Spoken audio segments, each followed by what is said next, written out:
আজ শুধু বিএনপি নিয়েই কথা। বিএনপি তো গালাগালি করিচ্ছে, আরেকটু গালাগালি করার সুযোগ পাইল আর কি। আগে তিনজন মুরব্বী নিয়ে কথা, মুরব্বী নেতা নিয়ে কথা, আগে মাপছে আনি প্রত্যেকে শ্রদ্ধাভাজন রাজনীতিবিদ। প্রথমে মির্জা ফখরুল ভাই কইছেন ইউনূস সাহেব দয়া কইরা তাড়াতাড়ি নির্বাচনটা দেন। আর সরকারকে ইউনূস সাহেবকে বলতেছি আপনিও দয়া করে এটা তাড়াতাড়ি করেন। তাড়াতাড়ি করলে কি হবে যে জনগণ ভোট দিয়ে তার নিজস্ব সরকার তৈরি করতে পারে। দেখেছেন সুর নরম হয়েছে, কি হুঙ্কার দিচ্ছিল বিএনপির লোকজন। 3 দিন আগে গেছিল নির্বাচনের দাবিতে মাঠে নামিচ্ছে বিএনপি, আন্দোলনের হুমকি দিয়েছিল বিএনপি। করেন আন্দোলন, ঈদ তো গেছে, করেন আন্দোলন, নাকি সামনের ঈদের পরে করবেন। এই হুঙ্কার আবার ইন্ডিয়ান পত্রিকা আসে, দেখেন কি লিখেছে, ভোট কবে পরিষ্কার বলুন, বাংলাদেশ যেন গাজা না হয়।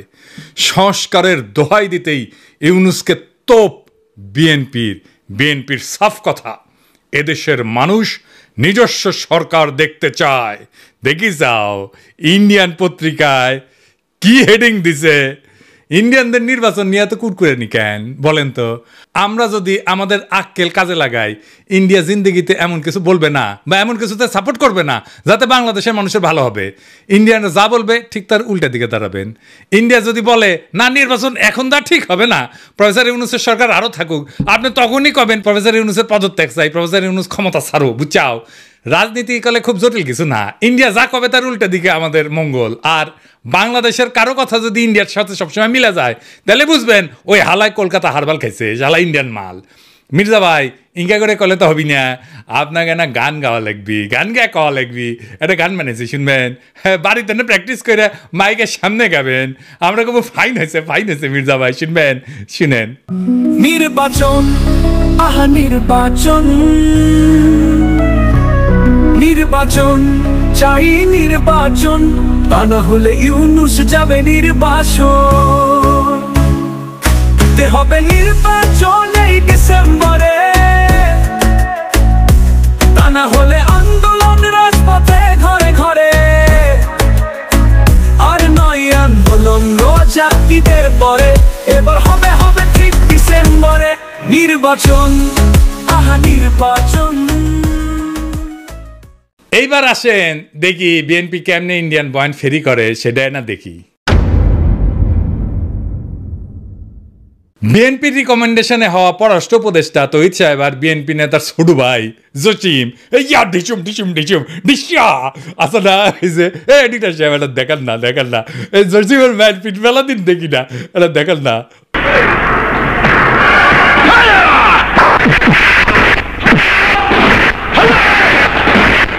আর দেখি যাও ক্যাঙ্কা হিরোইনছি এই জসিম কইল যে 1971-এর জন্য পাকিস্তানে ক্ষমা চাইতে হবে। তো এটা তো আমি আর ইন্ডিয়ান বয়ান। তো এই পানি পড়া সে কই থেকে আসিছে? ইন্ডিয়া থেকে আসিছে, তাই না? সে একই পানি পড়া মির্জা ফখরুল সাহেব পাইছেন, দেখেন উনি কি বলেন। পাকিস্তান সেনাবাহিনী সেই হত্যাযজ্ঞ করেছিল, তার জন্য আজ পর্যন্ত কিন্তু ক্ষমা চায় নাই। গণহত্যা করেছিল, লক্ষ লক্ষ মানুষকে হত্যা করেছিল, তার জন্য পাকিস্তান এখন পর্যন্ত কিন্তু বাংলাদেশের কাছে ক্ষমা প্রার্থনা করে নাই। উনি মনে করেন পাকিস্তান ক্ষমা চায় নাই, অথচ আমরা জানি তিনবার রাষ্ট্রীয়ভাবে পাকিস্তান ক্ষমা চেয়েছে। একবার মন্ত্রী পর্যায়ে, একবার প্রধানমন্ত্রী পর্যায়ে, আরেকবার রাষ্ট্রপতি পর্যায়ে। তো উনি তো বাংলাদেশ সরকারের মন্ত্রী ছিলেন, সে সময় ওনার মনে হয় নাই যে ওনার পাকিস্তান তো ক্ষমা চায় নাই। এখন কেন বলেন? কারণ ইন্ডিয়া বুঝেছে আমরা তোমার ক্ষমতা টেনে দিচ্ছি, এমনি তো হবে না, খরচাপাতি আছে। আওয়ামী লীগ যে সার্ভিস দিত সেটা দাও। কি সার্ভিস? জাহাপনা। মির্জা ফখরুল কইছে পাকিস্তানকে বাম্বু দিবা, ইন্ডিয়া কইছে, তো উনি বাম্বু দিলেন। আচ্ছা এবার বলেন তো এই দল পাকিস্তানের সাথে স্বাভাবিক সম্পর্ক করতে পারবে? ইন্ডিয়া যে ফ্যাসিবাদ চালাইলো কোনোদিন কইছে বিএনপি ইন্ডিয়া ক্ষমা চাইতে? নাকি বলবে জিয়ারে তো খুন করেছে তাই না? এটা কোনোদিন বলিছে? বলে নাই। কিন্তু ইন্ডিয়া আমাদের বন্ধু দেশ বলতে বলতে মুখে ফেনা তুলে ফেলিছে। দেখেন ভারত আমাদের প্রতিবেশী, সবচেয়ে বড় প্রতিবেশী, আমাদের বন্ধু। আমাদের যুদ্ধের সময় 1971 যুদ্ধের সময় আমাদের সহযোগিতা করেছিল। আমরা ভারতের কাছে সবসময় প্রত্যাশা করি যে ভারত বাংলাদেশের মানুষের পাশে দাঁড়াবে। যাই হোক মির্জা ভাই, আপনি তো বলেন মুক্তিযুদ্ধ করেছেন, এটি সেই সময়ের গল্প শুনবার চাই। মানে কোটি কোটি যুদ্ধ করেছেন, কোটি ট্রেনিং নিছেন, কারা কারা আপনার সহযোদ্ধা ছিল, কবে অস্ত্র জমা দিলেন, কি অস্ত্র ব্যবহার করেছেন, মানে হাউস আছে কেন পাকিস্তানের উপরে যেমন বিলা, আপনি তো মনে লয় যে সখানিক পাকিস্তানি আমি জয় বাংলা করেছে না, না গল্প করবেন হাউস আছে আমার কলে। চুপি চুপি কই মির্জা ভাই, আপনার উপরে না হেভি স্টাডি করেছি। কেন করেছি জানেন? আপনারা বোঝার জন্যে স্টাডি করে পেয়েছি কি জানেন, না খারাপ কিছু কমু না, আপনার লাইফ হিস্ট্রি কিন্তু ইন্টারেস্টিং। আপনি ঢাকা কলেজের ইকোনমিক্সের টিচার হিসেবে ক্যারিয়ার শুরু করেন, শিক্ষকতার ক্যারিয়ার, পরে ঠাকুরগাঁও কলেজে ইকোনমিক্সের অধ্যাপক ছিলেন, খুবই জনপ্রিয় টিচার ছিলেন, ছাত্ররা আপনার ক্লাস করার জন্য উন্মুখ হয়ে থাকতো, মার্শাল্লাহ। আবার অদ্ভুতভাবে আপনি বাংলাদেশ সরকারের পরিদর্শন এবং আয় ব্যয় পরীক্ষণ অধিদপ্তরের একজন অডিটর হিসেবে কাজ করেছেন। এই প্রফেসর হওয়ার পরে শিক্ষা বিভাগে আবার ডিজি আসিলেন। এমন সেলিব্রেটেড শিক্ষকের জীবন চাইরা অডিটর কেন হইলেন, এটা মিলাইতে পারি নাই। তাই আপনার জীবনের গল্প আপনার কাছ থেকে শোনার ইচ্ছা থাকলো। আমার ক্ষুদ্র ভ্রাতার ভগিনীরা আপনাদের কয়ে রাখি, কারো সম্পর্কে জানতে হইলে এভাবে ডিক করবেন, খুঁড়বেন, তারপরে তাই আপনি ভালো তার ডিল করতে পারবেন। যাই হোক, এবার আরেক বিএনপির সিনিয়র নেতারে নিয়ে আলাপ করি। হ্যাঁ, আমির খসরু মাহমুদ। যে সরকার জনগণের ভোটে নির্বাচিত হবে তারা জনগণের কাছে দায়বদ্ধ থাকবে, জবাবদিহি থাকবে। সেটা যেই সরকারই হোক, কোনো মহামানবকে বাংলাদেশের দায়িত্ব দেওয়ার জন্য বাংলাদেশের মানুষ নির্বাচনে, এই বাংলাদেশের মানুষ আন্দোলন সংগ্রাম করে নাই, ত্যাগ স্বীকার করে নাই। আর কোনো মহামানব কোনো দেশের গণতন্ত্রের সমাধান দেবে, তার জন্য বাংলাদেশের জনগণকে অপেক্ষা করতে হবে, এটা বিশ্বাস করার কোনো কারণ নেই। আমির খসরু ভাই কইছে, নির্বাচিত সরকার জবাবদিহি করবে জনগণের কাছে, কোনো মহামানবকে ক্ষমতায় বসানোর জন্য বাংলাদেশের মানুষ আন্দোলন সংগ্রাম করে নাই, ত্যাগ স্বীকার করে নাই। উনি ত্যাগ স্বীকার করেছেন, ওটা ত্যাগ স্বীকারটা এটা দেখে আসেন। হ্যাঁ, আমির খসরু ভাই, আপনি তো ডিসেন্ট মানুষ, আশা করি আপনি ক্ষমতায় গেলে তো বটেই, ক্ষমতায় যাওয়ার আগেও জবাবদিহিতা করবেন, তাই না? আচ্ছা আমির খসরু ভাই, এই যে হোটেল সেরিনা আপনার ছিল তো না? এখন আপনি কইবেন যে আমি মালিকানা ছেড়ে দিছি, কথা সত্য মানলাম, আপনি মালিকানা ছেড়ে দিচ্ছেন। কয়টা জিনিস বলেন তো, যে জমিটা যার উপরে দাঁড়িয়ে আছে হোটেল সেরিনা, এটা তো চট্টগ্রাম স্টক এক্সচেঞ্জের জমি, তাই না? ওই সময় আপনি চট্টগ্রাম স্টক এক্সচেঞ্জের চেয়ারম্যান ছিলেন, তাই না? তো কি কি হয়েছিল আমি বলি খসরু ভাই, কিছু মনে করেন না, আমার কনফিউশন হয়েছে, কনফিউশন দূর করে দাও আপনার দায়িত্ব। আপনি বিএনপির অতি গুরুত্বপূর্ণ নেতা, আপনি জবাবদিহিতার কথা বলেন, আপনার দলের হাতে রাষ্ট্রের দায়িত্ব যাবেন, আসেন কি কি হয়েছিল দেখি, কোথাও ভুল হইলে ধরে দেন, তাই না? মানুষের ভুল বোঝা ঠিক না আপনারে, তাই না? 1995 থেকে 2001 সাল আপনি তখন, এটা আওয়ামী লীগের আমল, আপনি তখন চট্টগ্রাম স্টক এক্সচেঞ্জের চেয়ারম্যান ছিলেন। এই সময় রাজুক থেকে ঢাকার Banani road number 17 plot number 27 Chittagong stock এক্সচেঞ্জের টাওয়ার নির্মাণের জন্য কেনা হয়, মাশাআল্লাহ। কিন্তু সমস্যাটা হইতেছে, ভবিষ্যতে এই জমি আপনার ব্যক্তিগত মালিকানায় পরিণত হবে। কেমনে হবে, এটা বিশাল স্টাডির ব্যাপার, মেলা সময় লাগিছে কলে। এমন কঠিনভাবে এটা খাইছেন আপনি, মাশাআল্লাহ, জটিলভাবে খাইছেন কলে আপনি। এটা আপনার আমার স্যালুট জানানো লাগে। যদি এরকম জমি জমার লোভ টোপ থাকলে হইনি না আমি কল আপনার ছাত্র হইলাম নি। কি চমৎকার ভাবে যে আপনি খাইছেন এটা। তো জমিটা পাইছেন, রেজিস্ট্রেশন হয়নি এখনো রাজুক থেকে। তো 25শে সেপ্টেম্বর 1999 সালে ৭৪তম বোর্ড মিটিংয়ে চট্টগ্রাম স্টক এক্সচেঞ্জে সিদ্ধান্ত হয় যে প্লটটা ডেভেলপারকে দেবেন। ডেভেলপারটা ঠিক করে ফেলেন, আপনার নাম হচ্ছে গোলাম সারোয়ার। মুশকিলটা হইতেছে উনি আপনার ভগ্নিপতি। তখন প্লটের রেজিস্ট্রেশনই হয় না। রেজিস্ট্রেশন হওয়ার আগে আইনত আপনি ডেভেলপার নিয়োগ দিতেই পারেন না। আপনি ডেভেলপারকে নিয়োগ দেন ওই মিটিংয়েই, এটা একটা প্রক্রিয়ার লঙ্ঘন, কারণ এটা তো আপনার ব্যক্তিগত প্রতিষ্ঠান না। 19শে জানুয়ারি 2000 সালে রাজুকের সাথে রেজিস্ট্রেশন হয় আপনার চট্টগ্রাম স্টক এক্সচেঞ্জের। আপনি চেয়ারম্যান থেকে নিজের ভগ্নিপতিকে ডেভেলপারের দায়িত্ব দিতে পারেন? হ্যাঁ, আপনি মুরব্বী মানুষ, জিজ্ঞেস করলাম আর কি। মানে ধরেন আমি যদি কখনো চট্টগ্রাম স্টক এক্সচেঞ্জের চেয়ারম্যান হই, আমি কি আমার ভগ্নিপতিরে স্টক এক্সচেঞ্জের জমিতে বিল্ডিং বানানোর জন্য ডেভেলপার হিসেবে নিয়োগ দিতে পারবো নাকি পারবো না? এরা কয়া দিলেন আর কি, এনে শুনলাম মুরব্বী মানুষ না। আচ্ছা, এইবার 15 নভেম্বর 1999 75তম বোর্ড মিটিং, মানে একটা পরেই আর কি, এখানে সিদ্ধান্ত হয় যে গোলাম সারোয়ারের সঙ্গে চুক্তি হবে যে চট্টগ্রাম স্টক এক্সচেঞ্জকে উনি বেসমেন্ট এবং 5টা ফ্লোর দেবেন, মানে 6টা আর কি। ভালো কথা, এই 5টা ফ্লোরের কথা মনে রাখেন, বেসমেন্ট ছাড়া 5টা। হ্যাঁ, এরপর 13 ফেব্রুয়ারি 2000 সালে চট্টগ্রাম স্টক এক্সচেঞ্জের বোর্ডকে পাশ কাটায় স্টক এক্সচেঞ্জের সিইও ওয়ালিউল মারুফ মার্টিন এবং গোলাম সারোয়ার আপনার ভগ্নিপতি, এই দুইজনের মধ্যে একটা আনরেজিস্টার্ড চুক্তি হয় যে চুক্তি কখনো রেজিস্ট্রেশন হয়নি। আপনি আগে বোর্ডের মিটিংয়ে ডিসিশন নিয়েছিলেন 5টা দিবেন ফ্লোর, এইখানে আপনি লিখলেন 4টা ফ্লোর দিবেন, এটা কমে গেল আর কি। এইটা অবৈধ চুক্তি এবং জালিয়াতিপূর্ণ চুক্তি। এইখানে পেনাল কোড 467, 468 এবং 471 ধারা লঙ্ঘন হয়েছে, আইনের ভাষায় কইলাম আর কি।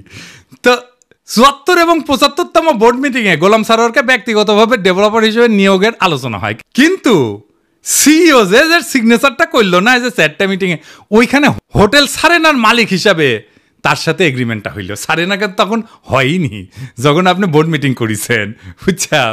তো এই সিইও ওয়ালিউল মারুফ মার্টিন সে বোর্ড মিটিং উপেক্ষা করে সারিনার সাথে একটা চুক্তি করল। সে কি পারে? হ্যাঁ, পারে না, তাই না? যাই হোক, স্টক এক্সচেঞ্জের তরফ থেকে আনুষ্ঠানিক বা বৈধভাবে সারিনাকে কোনো দায়িত্ব দেওয়া হয়নি, তাই না? হ্যাঁ, বোর্ডকে পাশ কাটায় যে আপনি সারিনাকে দায়িত্ব দিলেন, এটা আপনি পারেন না। এরপর 23শে মে 2000 সালে গোলাম সারোয়ার মানে আপনার ভগ্নিপতিরে একটা পাওয়ার অফ অ্যাটর্নি দেওয়া হয় যাতে জমি বন্ধক দেওয়া, আর্থিক ক্ষমতা দেওয়া হয়, কিন্তু ওইটাতে আবার কোনো ফ্লোর বন্টনের উল্লেখ নাই। এই চুক্তিতে বোর্ড অনুমোদনেরও উল্লেখ নাই। 10ই জুলাই 2000 সালে আপনি এবং বাবি আপনার স্ত্রী সারিনার 50% শেয়ারের মালিক হয়ে যান, কিনে নেন আর কি। কী টাকা দিচ্ছেন কে জানে। হ্যাঁ, ভগ্নিপতিকে রাস্তা তৈরি করে দিচ্ছেন, এখন নিলেন শেয়ার। 2010 পর্যন্ত হোটেলের মালিকানা ছিল আপনার। এইভাবে প্রাতিষ্ঠানিক সম্পদকে পারিবারিক ব্যবসায় রূপান্তর করে ফেললেন। এটা একটা জ্ঞাত ষড়যন্ত্র, ইংরেজিত কয় ক্রিমিনাল কনস্পিরেসি। ইংরেজিত যেহেতু কইছে ঠিকই কইছে। হ্যাঁ, 20শে নভেম্বর 2004 সাল রেজিস্ট্রেশন হয় জমিটার গোলাম সারোয়ারের নামে। অদ্ভুত ব্যাপার। তবে দলিলে সম্পূর্ণ ভবনের উল্লেখ নাই, দামে ব্যাপক গড়মিল দেখানো হয়, এটি সরকারকে রাজস্ব ফাঁকি দেওয়া হয়। দলিলে প্রকৃত দাম না দেখানো পেনাল কোডের 420 সিটিং এই ধারার আওতায় পড়ে। এইবার ভবন নির্মিত হয় আলহামদুলিল্লাহ, জিলাপি টিলাপি খাওয়া হয়, বিলার টিলার দেওয়া হয়। ভবনের অনুমোদন ছিল কত? 15 তলার। আপনি ভবনটা বানাইছেন কত? 20 তলা, 5 তলা এক্সট্রা, 12 হাত কাকুরের 13 হাত বেশি দেখেছি না, সেরকম 15 তলা অনুমোদিত বিল্ডিং এর 20 তলা হয়ে যাওয়া দেখলাম আমরা। এটা রাজুকের নিয়ম ভঙ্গ কইরা অবৈধ নির্মাণ, নগর উন্নয়ন আইনের গুরুতর লঙ্ঘন। আর চট্টগ্রাম স্টক এক্সচেঞ্জের 4টা ফ্লোর পরে এটা কমায় 4টা করা হয়েছিল না, সেটা আসলে যে অতিরিক্ত ফ্লোর বানায় দুটো থেকে দেওয়া হয়েছে। মানে মাছের তেলে মাছ ভাজিছেন, পুরা বিল্ডিং আর জমিন মালিক হয়ে গেছে আমির খুরশি মাহমুদের পরিবার। বুঝিছাও মজার এই দারুণ চালাকি কইরা এমন একটা জায়গায় আপনি সম্পদ বানাইলেন, কি ফাইন সিস্টেম কইরা। আচ্ছা, খালেদা জিয়া এতিমখানার টাকা সরান নাই, টাকা ব্যাংকে ছিল, কিন্তু উনি নাকি নিয়ম মানেন নাই, তাই উনারে জেলে নিল হাসিনা। আপনার নামে কেন কোনো মামলা হইল না? আপনি তো বলেন আপনার মালিকানা নাই। মালিকানা ছিল তো ওই সময়, এক সময়, তাই না? ওই মালিকানা কি আপনি নিতে পারেন? আপনি ডিউ ডিলিজেন্স করেছিলেন? করেন নাই। আপনি জানতেন না 15 তলার পারমিশন নিয়ে 20 তলা বানানো হয়েছে? হ্যাঁ, তাও তো শেয়ার কিনেছেন। আপনার তো ডিউ ডিলিজেন্সই ধরা পড়ে যাওয়ার কথা। এই সারিনাতেই তো আপনি আবার ফার্মের বাসায় দান্দিক বোকাচোদা নিয়ে মিটিং করেন, কমিউনিস্টদের নিয়ে। ইনভেস্টমেন্ট সামিটের টাইমেও মিটিং করেছিলেন। আপনার কি প্রফেসর ইউনুসকে জবাবদিহিতার কথা বলা মানায় আমি খুশি ভাই? হ্যাঁ, আগে দেখতাম মানুষ রাজনীতি করতে এসে গরিব হয়, বাংলাদেশে দেখতেছিস খালি সবাই বড় লোক হয়, বড় লোক হয়, বড় লোক হয়, টেকায় খালি টেকা। আমির খুশি ভাই, এটাই সমস্যা কি? সমস্যা হচ্ছে টেকা কামানোর জন্য রাজনীতি যদি কেউ করে, তার মাথার তো খালি টেকা আর ধান্দা ঘুরবি। রাষ্ট্র তো একটা হিউজ রিসোর্স, তাই না? ওই রিসোর্সের মালিকানা নেওয়াটাই কি রাজনীতি? আপনি তো রিক্সাওয়ালা, ঠেলাওয়ালা, গার্মেন্টস শ্রমিক, বাস শ্রমিক, কৃষক, ক্ষেত মজুর, ক্ষুদ্র ব্যবসায়ীর কথা ভাবতে পারবেন না। দল মুরুক্ষ সদাদের পাইবেন, আইসা গালাগালি করবে। শীর্ষ নেতারা মেদিনীপুরের ভাষায় কথা বলবে, আর মুরুক্ষ সদাদের আইসা আমার মালওয়ান করবে, গালি দিবে। সব আর্কাইভ করা আছে। ইলেকশনের আগে গালির কোলাস কইরা কোন নেতার সাথে ওই মুরুক্ষ সদা ছবি তুলিছে, সেগুলো দিয়ে এপিসোড বানাবনি। মিলিয়ন মিলিয়ন দেখে দেখবি, ফ্রি ক্যাম্পেইনে করে দিব। আমি কিছু ভাই, আমি তো আমার শেষ হয়নি কথা, এটা কেস স্টাডি লিখেছি আপনার সারিনা কেলেঙ্কারি নিয়া। এই কিচ্ছা একাডেমিয়াতে ঢুকে দেবো, খালি আওয়াজ দিচ্ছি না, আমার কথাবার্তা হয়ে গেছে গলে ফাইনাল। কেস স্টাডির নাম দিচ্ছি কি জানেন? The hotel Sarina controversy, conflict of interest and abuse of power in Bangladesh. এটা মেলা জায়গায় পড়ানো হবি, এটা কর্পোরেট গভর্নেন্সে পড়ানো হবি, কনফ্লিক্ট অফ ইন্টারেস্টে পড়ানো হবি, ম্যানেজমেন্টে পড়ানো হবি, পলিটিক্যাল সায়েন্সে পড়ানো হবি। কোনটি না, কতগুলো জায়গায়। আর দিন সাথে যাবি ফাইনাল করার জন্যে, আপনি বিখ্যাত হয়ে যাবেন। কইছিলাম না আমাকে লেরো না, হ্যাঁ কাকে লেরতে কাকে লেরে ফেলেছেন। এবার মির্জা আব্বাস ভাই মির্জা আব্বাসের ভাবিছিলাম কিছু কমু না, এরে ওরে দিয়া মেসেজ পাঠায়, আমি যেন আর কিছু না কই, আমি যেন তারা না ধরি। আবার নিজে তার দলের কর্মীদের লালায় দেয়, কয় নাকি সোজা হয়ে যাব। শুনেন, আপনার ফেসবুক চালান নাকি? চালান, জবাব দেন না কেন? জবাব নাকি ফেসবুকের মধ্যে উল্টাপাল্টা কথা রাখে, জবাব দিয়ে দিয়ে এগুলা সোজা হয়ে যাবে। মিথ্যা কথা বলবেন, অপপ্রচার করবেন, অপকথা বলবেন, কথা বলবেন, কুকথা বলবেন, একটা মানসিক চরিত্র হরণ করবেন, এগুলো কি ভাই? আমরা রাজনীতি ছেড়ে দেবো, আপনারা একটু দেশে আসেন। আপনাদের অনেক জ্ঞান, আপনাদের অনেক বুদ্ধি, আপনাদের জ্ঞান বুদ্ধি আমাদের অনেক প্রয়োজন। আপনারা দয়া করে দেশে আসেন, বুদ্ধি দেন, কথা বলেন, কাজ করেন, মেনে নেব। আমরা রাজনীতি করবো না, আপনারা আসেন না। দেশে আসেন, দেশে আসেন, এই কথাটা আপনার দলের ভারপ্রাপ্ত চেয়ারপারসনরা কইতে পারেন না? আমি কি দেশে গেলে আমরা প্রাইম মিনিস্টার বানাবেন? ভারপ্রাপ্ত চেয়ারম্যানরা তো প্রাইম মিনিস্টার বানাবেন, আমারও তো বানাবেন না। দেশে আমারে ডাকেন কেন? উনারে ডাকেন। কয়দিন আগে কইছিল না সংস্কার করলে ছুঁড়ে ফেলে দিবি, আবার কি কইছে? আমি কখনো কই নাই। 2 দিনে কথা ঘুরে ফেলছে। কে সোজা হয়ে যায় দেখি চাও কে সোজা হয়? হ্যাঁ, দেশে দাগ ইচ্ছে যে ভাবিচ্ছে যে দেশে গেলে দাবরানি দিবি, আমার দাবরানি কেমনে দিবি জানেন? এই যে তার দলের নেতা স্কুল শিক্ষকের কলজা টেনে ছিঁড়ে ফেলাতে চায়, দেখি চাও।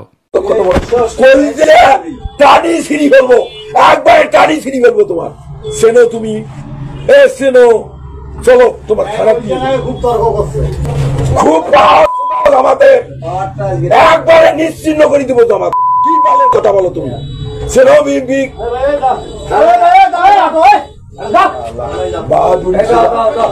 তোমার নামে আমি মামলা দেবো।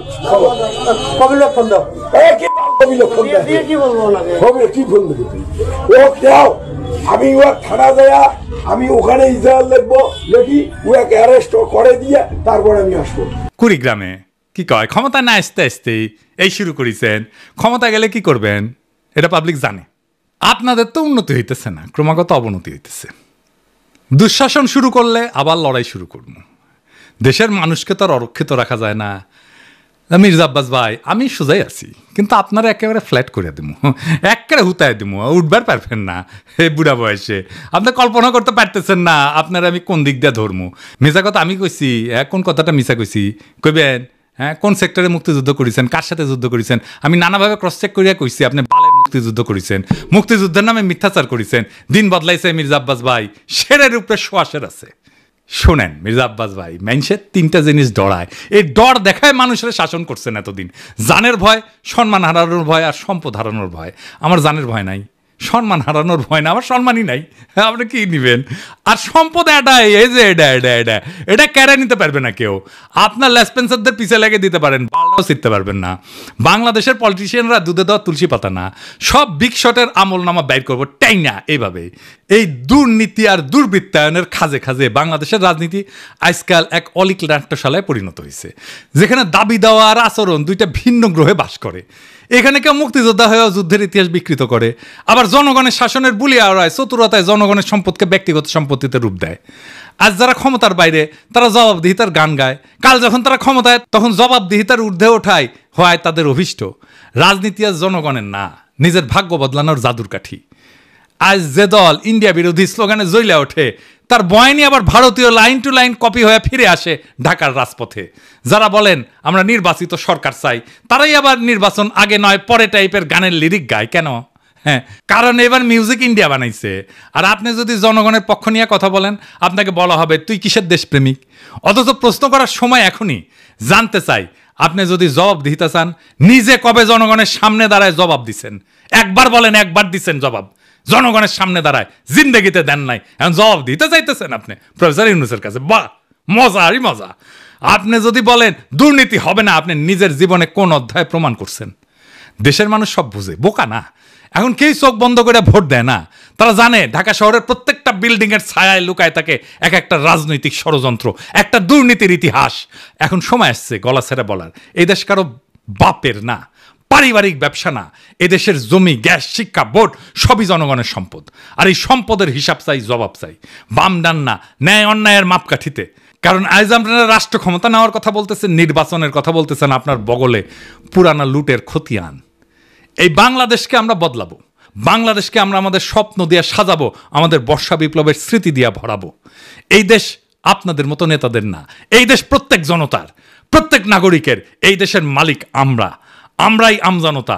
আমরা যা চাইব, জনতা যা চাইবে, দেশ সেভাবে চলবে। রাজনৈতিক দলের ইচ্ছার কাছে আমাদের ভাগ্যকে আমরা আর বন্ধক দেব না।